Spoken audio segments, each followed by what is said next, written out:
For over a century, oil has had a powerful effect, sometimes positive, sometimes disastrous, on the social and political structures of the nations which have found the resource under their soil.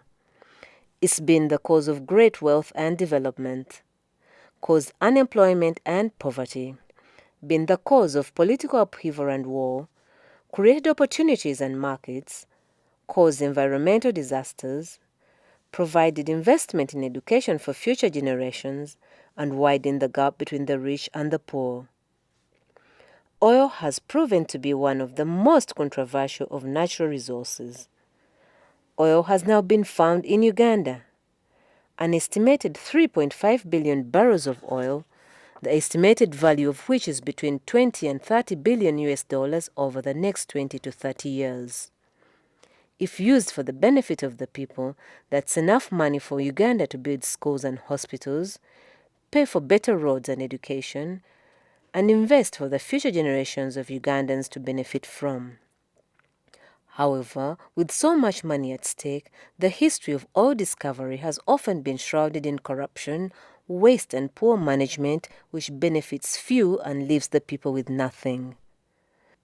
There are several key players at work in the oil game: the oil companies, government, civil societies, and of course the Ugandan people. The question we are going to ask in this film is what will happen to the oil money in Uganda and what you can do to make sure you and Uganda benefit from and are not harmed by it. Some of the dangers of oil are that with so much money at stake, there is a temptation for corruption and for the money to be siphoned off to the private accounts of some individuals in positions of power. There is already some concern over the lack of transparency in the oil industry in Uganda. That's why it's so important for the Ugandan people to make sure they keep watch over the oil industry and ensure that the money keeps going to the right causes. So what is being done to prevent corruption in Uganda's oil industry? Uganda is not the first African country to face the problems associated with oil extraction. Many countries have been presented with similar situations and have proven that it's how you manage the issues that really makes a difference. Take Nigeria as an example.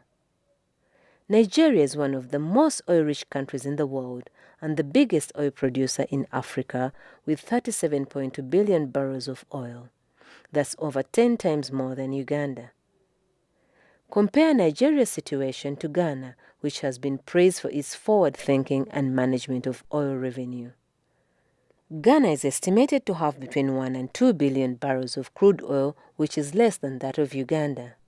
To date, Ghana has lifted some 6 million barrels of crude oil and accumulated revenue totaling around $7 billion. So which way will Uganda's oil go, and what can you do to make sure it's used for the people of Uganda's benefit? Your local MP is your communication line to government, the way to get your voice heard. As a member of the government, the MP works for the people, not the other way around. At your meetings with the MP, bring up your requests for what you want out of the oil situation. The MP is obliged to take these opinions to the government.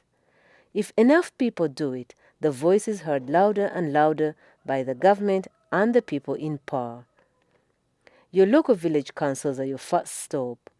In your meetings, you can give voice to your concerns. You can give your ideas on what needs to be developed in your area. It's the duty of your local village council leaders and the MP to take your expectations to the government. Your leaders have been elected by you, and you have the power to demand from them how the money allocated to your district is being spent. You have the power to hold them accountable for the developments in your area. In that way, you're responsible for how the resources in your country will be used.